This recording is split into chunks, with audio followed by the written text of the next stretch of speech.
Hey all. இன்னைக்கு ஒரு சூப்பரான சப்டலான guest look makeup transformation video தான் பார்க்க போகிறோம்.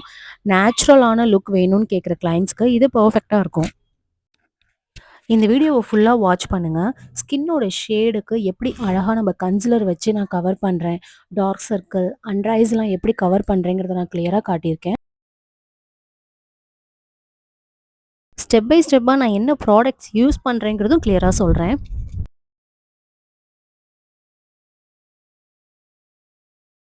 நெக்ஸ்ட் என்னன்னா, இந்த வீடியோ நல்லா நோட் பண்ணிங்கன்னா, இதில் நான் ஃபவுண்டேஷனே யூஸ் பண்ணியிருக்க மாட்டேன். நான் தர்மா பேலட்டோட கன்சிலர் ஷேட்ஸ் வச்சு தான் இதில் ஒரு அழகான லுக் நான் கிரியேட் பண்ணியிருக்கேன். ஓகே, ஃபர்ஸ்ட் ஸ்டெப் வந்து சிடிஎம் ப்ராசஸ் கிளென்ஸ் பண்ணி டோன் பண்ணிக்கணும்.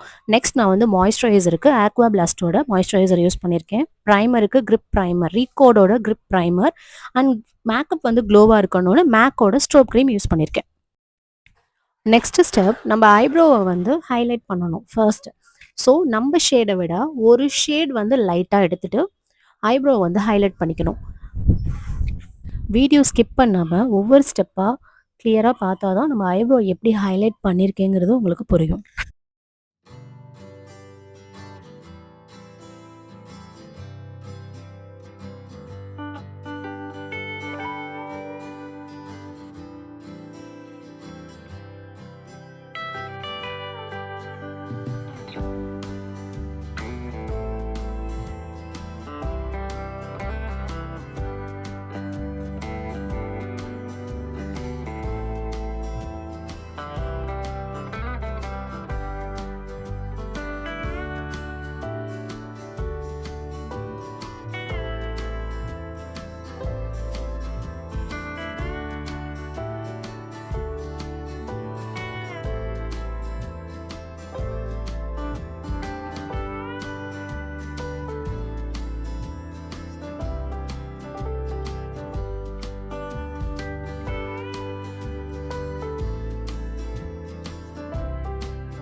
ஐப்ரோ ஃபஸ்ட்டு நீட்டாக ஷேவ் பண்ணிவிட்டு கன்சிலர் யூஸ் பண்ணி டிஃபைன் பண்ணேன். லிட் ஃபுல்லாக சேம் கன்சிலர் அப்ளை பண்ணி பிளெண்ட் பண்ணேன். நல்லா பிளெண்ட் பண்ணிவிட்டு பவுடர் வச்சு செட் பண்ணிக்கணும். இது ஐ ஷேடோவுக்கு ஒரு பேஸ் மாதிரி ஒர்க் பண்ணும். ஐ லுக்கில் ஐ ஷேடோ அப்ளை பண்ணுறதுக்கான ஃபர்ஸ்ட் ஸ்டெப் என்ன அப்படின்னா, ஃபர்ஸ்ட்டு மேலே வந்து கட் க்ரீஸுக்கு மேலே லைட் ஷேடாக தான் அப்ளை பண்ணணும். செகண்ட் ஒன் கட் க்ரீஸ் கிட்ட வந்து கொஞ்சம் ஃபர்ஸ்ட் ஷேடை விட செகண்ட் ஷேட் வந்து கொஞ்சம் டார்க்காக இருக்கணும். நெக்ஸ்ட் ஒன் ஐலைனர் போடுற இடத்துல வந்து நல்ல டார்க் ஷேடாக கொடுக்கணும். நான் இமேஜில் காட்டியிருக்கேன்ல, இந்த ஸ்டெப்ஸ் மாதிரி பண்ணணும். பிளெண்டிங் ரொம்ப இம்பார்ட்டன்ட். நான் இமேஜில் காட்டியிருக்க மாதிரி ஸ்டெப் 1 லைட் ஷேடையும் ஸ்டெப் 2 மீடியம் ஷேடையும் நல்லா பிளெண்ட் பண்ணும்போது ஒரு பர்ஃபெக்டான ஒரு ஷேட் நமக்கு கிடைக்கும். ஸோ இந்த மாதிரி ஷேட்ஸ் வந்து நம்ம க்ரியேட் பண்ணும்போது party look makeup, guest look makeup, reception look மேக்கப்க்கெலாம் ஒரு சட்டிலான ஒரு லுக் வந்து க்ரியேட் பண்ணலாம். ஐ லுக்கில் ரொம்ப இம்பார்ட்டன்ட் பேஸ் தான். பேஸ் கரெக்டாக இல்லை அப்படின்னா ஒரு பர்ஃபெக்டான ஐ லுக் வராது. நல்லா பிளெண்ட் பண்ணிவிட்டு கொஞ்சம் ஹைலைட் பண்ணி காட்டுறதுக்காக லைட் ஷிம்மர் வந்து அப்ளை பண்ணியிருக்கேன்.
ஃபைனலாக இவங்க ஸ்கின் டோனுக்கு செட் ஆகிற மாதிரி ஃபவுண்டேஷன் ஷேட் வந்து எப்படி சூஸ் பண்ணுறது. ஸோ இது ஆல்ரெடி இதுக்கான வீடியோஸ் நான் போட்டிருக்கேன். நான் எப்படி செக் பண்ணுறேன்னு உங்களுக்கு காட்டுறேன் பாருங்கள். ஒவ்வொரு ஷேடாக நம்ம அப்ளை பண்ணி பார்க்கும்போது சேம் ஷேடு, அதாவது ஒரு ஷேடாக நம்ம எடுத்து அப்ளை பண்ணி பார்க்கணும். ஒரு பாயிண்ட் நமக்கு வந்து ஷேட் அதிகமானாலும் ஓவர் பிரைட்டாக தான் தெரியும். ஒரு பாயிண்ட் ஷேட் வந்து கம்மியானாலும் டல்லா தான் தெரிவாங்க. ஸோ சேமா இருக்கணும். அந்த ஸ்கின் டோனோட மேட்சா இருக்க ஷேட் தான் நம்ம வந்து கரெக்ட்டான ஷேடா சூஸ் பண்ணிட்டோம்னாலே, மேக்கப் லுக் ரொம்ப அழகா வரும். இப்ப பாருங்களேன். 3 ஒன்னும் 5த் ஒன்னுக்கும் டிஃபரன்ஸ் தெரியுது. ஸோ வந்து 3 ஒன் லைட்டா உங்களுக்கு செட் ஆகுது. பட் ஆனா 5த் ஒன் ஷேட் வந்து பெர்ஃபெக்ட்டா செட் ஆகும். ஸோ இந்த ஷேட வந்து நான் சூஸ் பண்ணிட்டேன்.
ஃபைனல் லுக் இதுதான். ஸோ நான் எந்த ஹைலைட்டுமே யூஸ் பண்ணல. பட் ஆனா வந்து ஒரு க்ளோ லுக் தெரியுதா? ஸோ இந்த மேக்கப் உங்களுக்கு பிடிச்சிருக்கு அப்படின்னா கமெண்ட் செக்ஷனில் சொல்லுங்கள். லைக் பண்ணுங்கள், ஷேர் பண்ணுங்கள், சப்ஸ்கிரைப் பண்ணுங்கள். தேங்க்ஸ் ஃபார் வாட்சிங்.